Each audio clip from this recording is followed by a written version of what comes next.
ఆహా మహాత్మా ఆశరణ్య హవిమోచక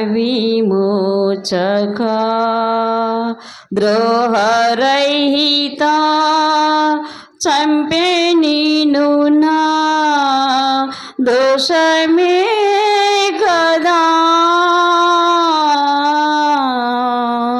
ఆహా మహాత్మా ఆశరణ్య హవిమోచక దప్పికొను చున్నటంచు చెప్పితివి గదా ఇప్పగిదిని బాధనల్లా నేమి నీకు ఆహా మహాత్మా ఆశరణ్య హవిమోచక.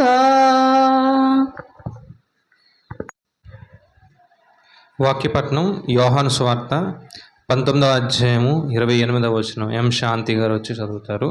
తర్వాత ప్రార్థన వచ్చి విశ్వాసరావు గారు సిద్ధపడి ఉండాలి.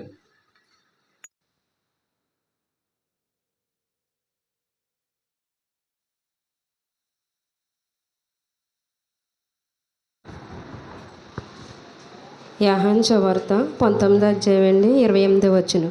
అటు తర్వాత సమస్తమును అప్పటికి సమాప్తమైనదని యేసు ఎరిగి లేఖనములు నెరవేరినట్లు నేను దప్పుకొనుచున్నాను. నేను దేవుడు కొద్ది వాసం దీవించున్నాను. ప్రార్థన విశ్వాసరావు గారు.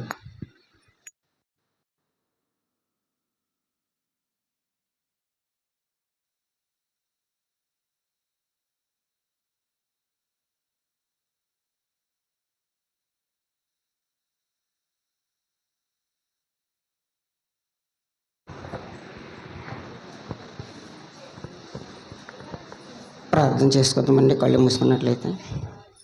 ప్రేమ నమ్మకం కలిగిన మా ప్రియ పరలోకమందు ఉన్న మా తండ్రి, మీ ఘనమైన ఉన్నతమైన నామాన్ని బట్టి వందనముల ప్రభావం. నీ ఉన్నతమైన కృపలో మమ్మల్ని ఇంతవరకు కాచి కాపాడే విధానాన్ని బట్టి వందనాలు స్తోత్రములు నాయన. ఇదిగనైనా ఈ శుక్రవారం నాయన నా ప్రభా, ఈ 40 దినాలు ముగించుకుని నాయన నా ప్రభా నీ సన్నిధానంలో నాయన ఏ రీతిగా గడపడానికి మాకు ఇచ్చిన అవకాశాన్ని బట్టి వందనాలు స్తోత్రములు. వచ్చినది ప్రతి సేవకులను దీవించి ఆశీర్వదించండి. ఇదిగో ప్రభా, మరి సిలువలో పలికిన 4 మాటలు కూడా చక్కనగా పలికి చెప్పారు బాబు. అందుబట్టి వీళ్ళకు వందనాలు స్తోత్రాలు. మంచి జ్ఞానాన్ని ఇచ్చినందుకు వందనాలు ప్రభా. అలాగే నాయన 7వ మాటలు ఇంకా 3 మాటలు ఉన్నాయి ప్రభా. 3 మాటలు నాయన మీరు ఎవరినైతే సిద్ధపరచుకున్నారో తండ్రి నాయన ఆ బిడ్డలతోటి మీరు మాట్లాడతారు మేము నమ్ముచున్నాం దేవా. వందనాలు స్తోత్రములు.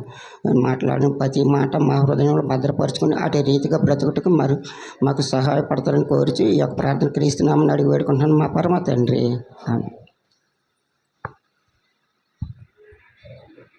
ప్రార్థించినందుకు క్రీస్తు వారి పేరట వందనాలు. 5వ మాట, నేను తప్పుకొనుచున్నాను. వాక్య సందేశం హానోక్ గారు 15 నిమిషాలు.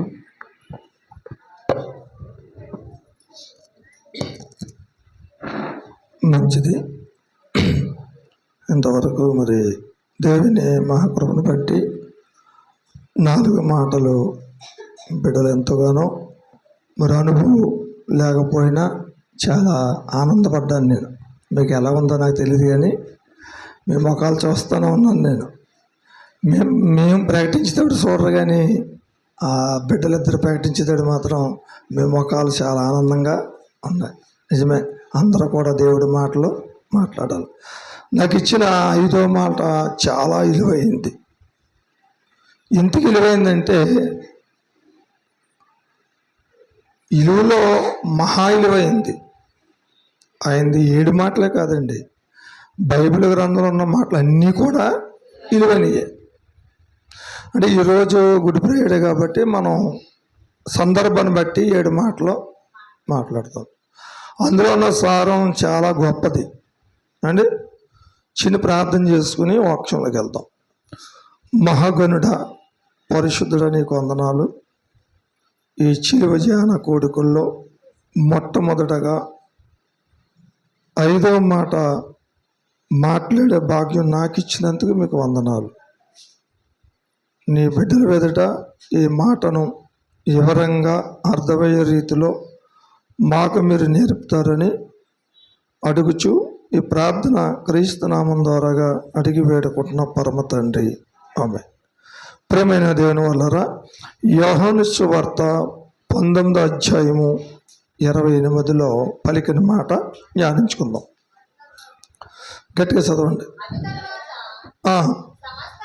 సమస్తము అప్పటికి సమాప్తం. అంటే ఈ మాటలో ఉన్న పరమార్థం ఏంటంటే లేఖనం నెరవేరాలి.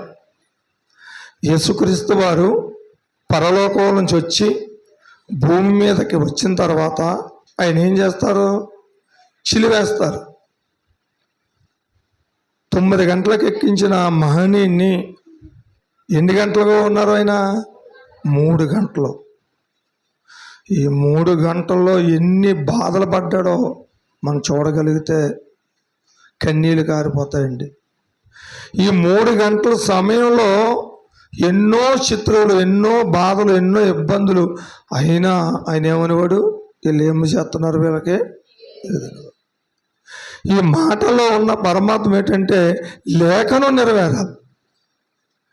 లేఖనం నెరవేరకపోతే యేసుక్రీస్తు వారు వచ్చిన పరమార్థానికి అర్థం తెలియదు. ఈ మాటలో ఉన్న మాట అంతా కూడా ఒకటే మాట, లేఖనం. ఎప్పుడైతే లేఖనం నెరవేరిందో యేసుక్రీస్తు వారి తండ్రి దగ్గర ఇచ్చుకున్న మాట ఇక్కడ ఈ భూమి మీద నెరవేరినట్టు. మరి అలా నెరవేర్చిన మహనీయుడు ఎవరన్నా ఉన్నారు అంటే యేసుక్రీస్తు వారు తప్ప ఇంకెవరో లేరు. అనేక మంది ప్రవక్తలు వచ్చారు, అనేక మంది, చాలామంది వచ్చిన దేవుని మాట నెరవేర్చలేకపోయారు. ఏ పాపం అంటుకోకుండా ఎవరిని చూసినా అమ్మ అని పిలిచాడు, కానీ రెండో మాట పిల్లలేనాడు మనం నమ్ముకున్న దేవుడు. అంత గొప్ప దేవుని కలుగున్న మనం ఈ 40 రోజులు ఎంతో చాలా సులువుగా అయిపోయినాయి మనకి. కష్టమేం పడ్డారా మీరు? కష్టమేం పడలేదు. ఎంతో ఈజీగా. మేమేమనుకుంటున్నామంటే ఈ 40 రోజులే కాదు, ప్రతిరోజు ఉంటే బాగుంది అనుకుంటున్నాం. ఎందుకంటే ప్రేమ మొట్టమొదట చెప్పింది కదా, ప్రేమ ఎలా ఉండాలండి?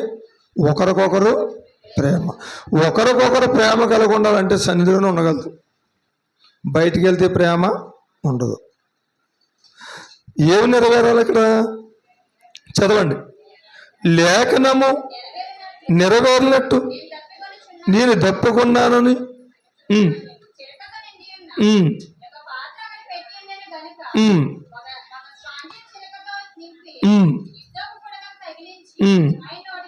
ఆయన నోటికి అందించారంటే, అంటే దప్పుకున్నాను అన్న సందర్భం దేనికంటే, దేవా నీ మాట ఈ లేఖనం ఏమవుతుంది? నెరవేరింది, సమస్తం అయింది, సమస్తం అయిపోయింది. ఇంకా లేఖనం నెరవేరాల. లేఖనం నెరవేర్చిన తర్వాత ఆయన ప్రాణాన్ని ఇస్తారు. 9 గంటల సమయంలో ఎక్కించిన దేవుడు యేసుక్రీస్తు వారిని 3 గంటల వరకు శిలువలోనే బలియాగమై ఉన్నారు. ఎవరి కోసం? ఎవరి కోసం? మన కోసం. మనం చేసే దోషాలు, మనం చేసే అపరాధాలు, మనం చేసే పాపిట్టి పనులు, అసూయలు పోవాలి అంటే ఆయన రక్తంలో మనం కడగబడాలి. ఆయన రక్తాన్ని కార్చాలంటే శిలువ ఆయన కంపల్సరిగా ఎక్కాలి. తండ్రి దగ్గర మాట తీసుకున్నాడు. ఎవరు వెళ్తారంటే తండ్రి నేను వెళ్తాను, తండ్రి నేను వెళ్తాను అన్న మాటకి మనం ప్రతి నెలలో ఏం తీసుకుంటామండి? ఆ గిన్నెలో ఏముందో మీకు ఏమన్నా తెలుసా? ఏ గిన్నెలోని? ద్రాక్షారసం ఉంటాం కదా, ఆ గిన్నెలో ఏముందో ఎవరికే తెలియదు. తెలుసా? యేసుక్రీస్తు వారికి ఒకరికే తెలుసు. జగదేశ కుమారులు 2 అడుగుతారు తల్లి, అయ్యా నువ్వు తాగే గిన్నెలో నా బిడ్డలిద్దరూ తాగుతారు, నీ కుడివైపు ఒకరు పెట్టుకోమట. సందర్భం కాదు, కానీ ఆ గిన్నెలో ఏముందో మీకు తెలుసు అని అడుగుతాడు. ఏముందనుకుంటున్నారు మీరు? చెప్పండి. ఆ గిన్నెలో ఏముంది? ఆ తాగి గిన్నెలో ఏముంది? మరణం. మరణం. ఆ మరణానికి పాత్రుడైపోయాడు ఆయన. తండ్రి దగ్గర మాట నెరవేరాలి భూమి మీద. తండ్రి చెప్పిన మాట ప్రకారంగా భూలోకానికి వచ్చాడు. ఆ భూలోకంలోకి వచ్చిన తర్వాత ఎన్నో అవమానాలు పడ్డాడు, ఎన్నో హింసలు పడ్డాడు. కానీ నీ తండ్రి నీవిచ్చిన మాట నెరవేరాలంటే నేను సెలువులో ఏమైవ్వాలి? బలియాగం అవ్వాలి. అలాంటి రక్షణను నమ్ముకున్న మనం ఆయన ప్రేమను చూసాం. ఆయన ఉగ్రతను కూడా మనం సరిగ్గా చూడలేదు. ఆయన ప్రేమను ఒకటే చూస్తున్నాం మనం. ఆయన మంచి ఒకటే చదువుకుంటున్నాం. ఆయన ఎవరిని ఎలా హెచ్చరించాడో, ఎవరిని ఎలా మారమన్నాడో అవన్నీ మనం చాలా పాఠాల ద్వారాగా విన్నాం. గతించిన చెప్పాను కదా, ఆయన దగ్గర ఏముందండి? చాట ఉంది. ఆయనకి ఎన్నో కళ్ళాలు ఉన్నాయన్నాడు. కళ్ళాలన్నీ ఒబ్బడి చేసేస్తాడంట. చేటలో వేయగానే సరిగేస్తాడు. కానీ ఈరోజు మనం ఎలా ఉన్నామని తరికించుకుంటే మరొక మాటలో కూడా ఆయన సందర్భం వస్తుంది. కీర్తన గ్రంథము 69వ కీర్తన 21వ అధ్యాయం వచనం. 69వ అధ్యాయము 21వ వచనం. వారి చేతును ఏం పెట్టారంటమ్మా? వారి చేతును ఆయనకు ఆహారముగా పెట్టారు. నాకు దప్పిక అయినప్పుడు చిరకన తాగనిచ్చారు. ఎప్పుడు మాట అండి? దావీదు గారు చెప్పిన మాట నెరవేరాలంటే యేసుక్రీస్తు వారు వచ్చిన తర్వాత నెరవేరింది. ఈ మాటకి ఆ మాటకి ఎన్నో వందల సంవత్సరాలు గ్యాప్ ఉంది. దావీదు గారు రాసిన మాట చూడండి, ఎంత అమూల్యమైన మాట. ఈ దప్పు కన్నా మాట ఎక్కడ ఇంకో చోట కూడా మాట్లాడాడు. ఎక్కడ మాట్లాడాడు చెప్పండి? ఎక్కడ మాట్లాడాడు? ఇంకో చోట మాట్లాడేటప్పుడు దాని ఎవరిని వేరు, దాని ఎవరన్నా వేరు. ఇదే మాట మళ్ళీ చదవండి. 69:21 పెట్టారు. నాకు దప్పు కన్నప్పుడు ఇచ్చారు.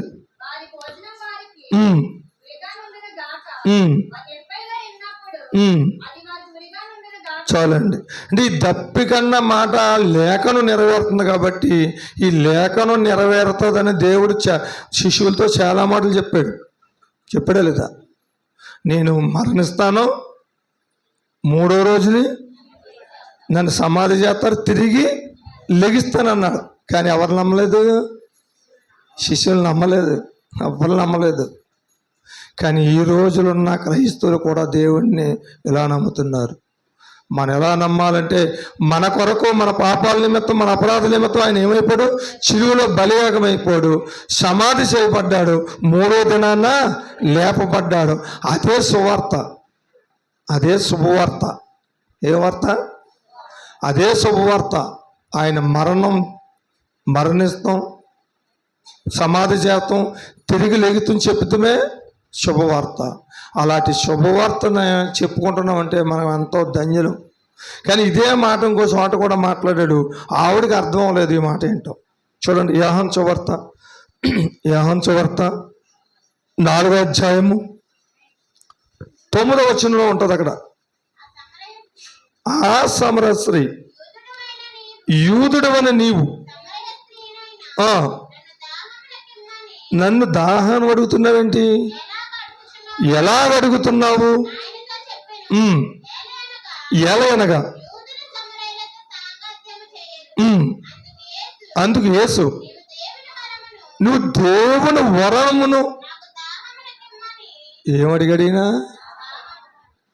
దేవుడు వరమును దాహంగా అడిగాడంట. దేవుడు వరం ఏంటి ఇప్పుడు?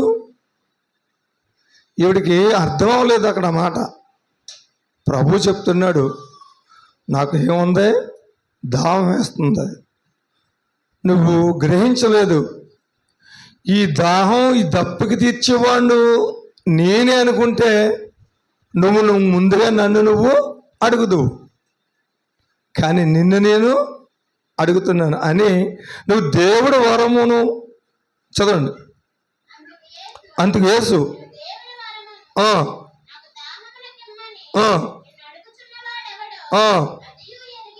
అది నువ్వు ఎరిగి ఉంటే అబ్బా, నువ్వు అసలు ఆ దేవుడు వరం ఏంటో నీకు తెలిస్తే ఫస్ట్ నువ్వే నాకేం చేస్తావు, నాకు దాహం ఇయ్యి. యేసుక్రీస్తు వారు ఇచ్చిన దాహం, ఆయన నీళ్లు ఎప్పటికీ దప్పుకుండవు, జీవజలాలయ్యి. మన చేతిలో బాటిల్ ఉన్నాయి, ఆరారా తాగుతున్నాం ఎండ్లకి, కానీ ఆయన ఇచ్చిన నీళ్లు మరి ఈ 40 రోజులు మేము జీవజలాలు నీళ్ళు తాగేమన్న వాళ్ళు చేతులు పైకి ఎత్తండి, అందరూ విన్నారు కదా, తాగేమండి బాబు మనందరం. అదే ఎక్కడో బాటిల్ కొనుక్కుంటే జీవజలాలు కాదు. చాలామంది నా ఊరి వెళ్ళి అత్తతో బాటిల్ కొనేసుకుని అందులో కొత్త ఐలింగ్ కొనుక్కుని జీవజలం, అది కాదండి బాబు. ప్రతిరోజు ఎవరొకరు వచ్చి మీకు వాక్యం చెప్తూనే ఉన్నారు, మీ కడుపులోనే పెట్టాడు జీవజలాలు. ఎక్కడ పెట్టాడు ఆ మాట? ఎందులో ఉంటున్నాను చూడండి, మీ కడుపులో ఉంటుంది ఇప్పుడు జీవజలాలు. ఎన్నో అధ్యాయము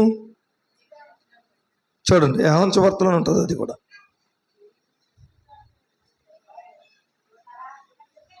యోహాను కానీ ప్రకటన కానీ ఉంటాడు. చాలా అద్భుతమైన మాట. ఆ జీవజాలం మనందరి కడుపులో ఉంది, అది కూడా ఉచితంగాని. ఎన్నో అధ్యాయమా? యోహాను సువార్తనా?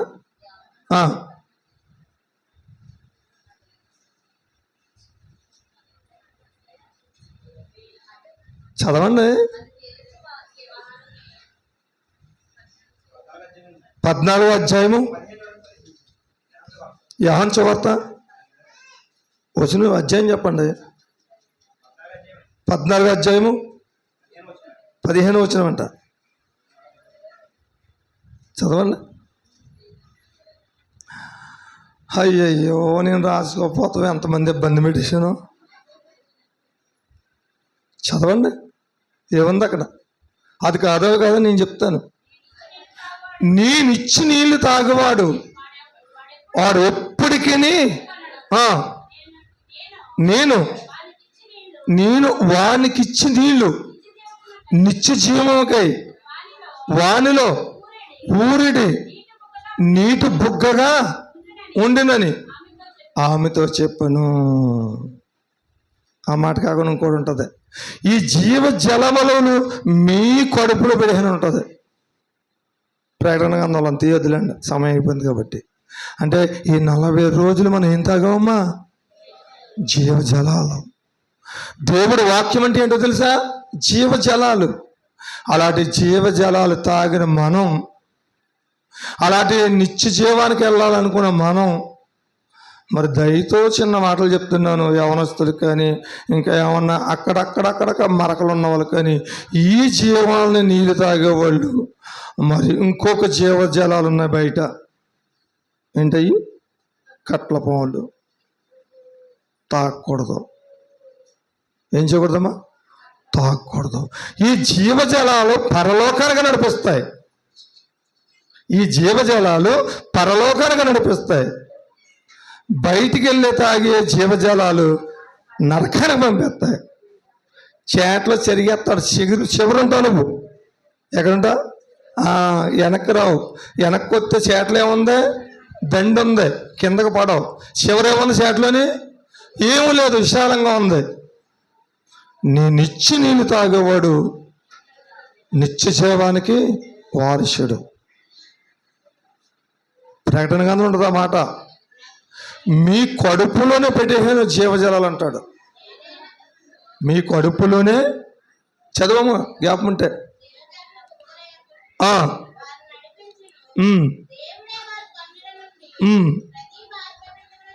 తుడిచివేశాను ఏమండి. ఇప్పుడు మళ్ళీ యోహాను సువార్తలోకి వచ్చేయండి, ముగించుకుందాం. యోహాను సువార్త 4వ అధ్యాయము 9 నుంచి చదువుకుని ముగించుకుందాం.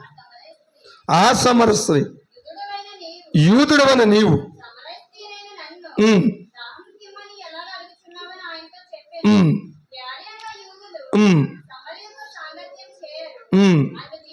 అందుకు యేసు, దేవుని వరమును నువ్వు దాహముగా ఇవ్వమని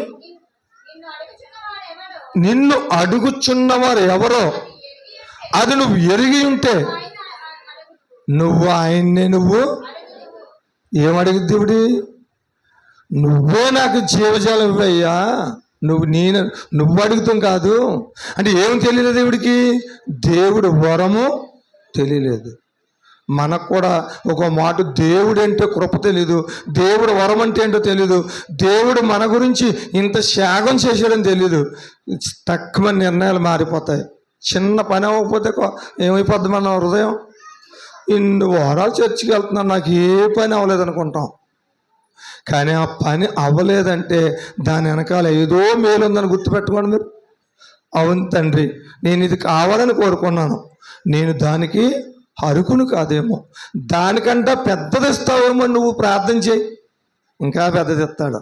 కానీ మనకేం లేదు, విశ్వాసం లేదు. అంటే మనకుండి ఒడిదుడుకులు బట్టి, మనకుండే అపాయములు బట్టి, మనకుండే ఇబ్బందులు బట్టి ఏం చేస్తామంటే నమ్మకం ఉండదు. మన రాత్రి చెప్పుకున్నాం కదా, ఆవిడ ఎలాంటి ప్రమాణకం చేయించుకుంది. మరి అలా దేవుడి దగ్గరకు వచ్చి, దేవా నువ్వు ఇచ్చే వరకు కూడా నేనేం చేస్తాను, అలా ప్రార్థన చేస్తానంటాను. నువ్వు ఇచ్చినా చేస్తాను, నువ్వు ఇవ్వకపోయినా చేస్తానని నువ్వు ప్రార్థనా జీవితం మొదలెడితే దేవుడు 3వ రోజుకి నీ ఎదుటి నీ ఉద్యోగం కాదు, నువ్వు ఏది అడుగుతున్నావో దాని మీద రెట్టింపు దీవులు నీకు ఇవ్వబోతున్నాడు. 5వ మాటలో ఉన్న పరమార్థం ఏంటంటే లేఖను నెరవేరాలి. ఏమి నెరవేరాలమ్మా? లేఖను నెరవేరితేనే దేవుని సువార్త అంతా ప్రపంచానికి వెళ్తుంది. అలాంటి నిత్య జీవం, ఆ జీవజలాలు తాగుతున్నాం మనం ప్రతిరోజు కూడా. అనేక బిడ్డలు మీ ముందుకు వచ్చి సువార్తను ప్రకటించారు. ఈరోజు మంచి ఆ మాటల ద్వారాగా చెల్లిగారు అయితే ఎప్పుడు వాక్యంలో ఉన్నారు కాబట్టి ఆవిడని పెద్ద పొగడక్కర్లేదు. కానీ ఎందుకంటే తండ్రి గారు పాస్టర్ గారు కాబట్టి చిన్నప్పటి నుంచి అలవాటు ఉంటుంది. మరి బిడ్డలిద్దరికి చిన్నప్పటి నుంచి అలవాటు ఉందా? లేదు. ఈ కుమారుడు ద్వారాగా అనేకులకి మీరు చెప్పాలంటే మంచి మాటలు, ప్రేమ కలిగే మాటలు, దీవెనకరంగా ఉండే మాటలు నాకు చాలా ఆనందం వచ్చింది. ఎందుకంటే బైబిల్లో మాట అత్తమాట చెప్తుంటాను, నీ ఆహారము నీళ్ళ మీద జల్లము, అది చాలా దినములైన తర్వాత నీకు కనబడదు. మరి వాళ్ళ తల్లిదండ్రులు, వాళ్ళ ఆ తల్లి తండ్రులు లేదా ఆ తోబుట్టులు ఉంటే వాళ్ళిద్దరు ఇక్కడ మాట్లాడుతుంటే ఎంత ఆనందం ఉంటుంది, చాలా ఆనందం ఉంటుంది. ప్రభు మన కొరకే ఏమైవాడైనా శిలువలో బలియాగమయ్యాడు, సమస్తం అవ్వింది, లేఖనము నెరవేరింది. ఉన్న 2 మాటలు ఉన్న పరమార్థం కూడా మనం తెలుసుకోవాలంటే చాలా ఊరంగా మనం ఉండాలి. చిన్ని ప్రార్థన చేసుకుందాం. దేవా నీకు వందనాలు, మరి నీ సంగతులు నీ గంధలో రాయించినందుకు వందనాలు. నీవే లేకపోతే మేము లేము ప్రభువా, నీ కృపలో బ్రతుకుతున్నాం. నువ్వు ఇచ్చి జీవజలం మాటలు చదువుతూ బతుకుతున్నాం. ఆ జీవజలాల మాటలే మా దగ్గర లేకపోతే లోకంలో పడిపోతామయ్యా. మా పాపాలు, మా అపరాధాలు, దోషం నిమిత్తం నువ్వు శిలువలో బలియాగవు తండ్రి. అది ఈరోజు ప్రతి సంఘంలోని 6 నేల మీద అన్ని చోట్ల కూడా ప్రకటించబడుతుందంటే కేవలం నీ కృప, కేవలం నీ దయ. సంఘ బిడ్డలందరినీ కూడా మీ చేతులకు అప్పచెప్పుకుంటూ ఈ ప్రార్థన క్రీస్తునామం ద్వారాగా అడిగి వేడుకుంటున్న పరమ తండ్రి, ఆమేన్. అందరికీ వందనాలు. ఇందాక వచ్చిన 7వ అధ్యాయం అండి, చాలా ఎదిగితే దొరికింది. 7వ అధ్యాయం 37వ వచనం. 7వ అధ్యాయం 37వ వచనం, 38. నా యందు విశ్వాసం ఉంచువాడెవడో లేఖనము చెప్పినట్టు వాని కడుపులో నుండి జీవజల నదులు పారునని బిగ్గరగా చెప్పాను. నోట్ చేసుకోండి. అలాగే 6వ మాట పల్లవి చరణం వీరమణి గారు.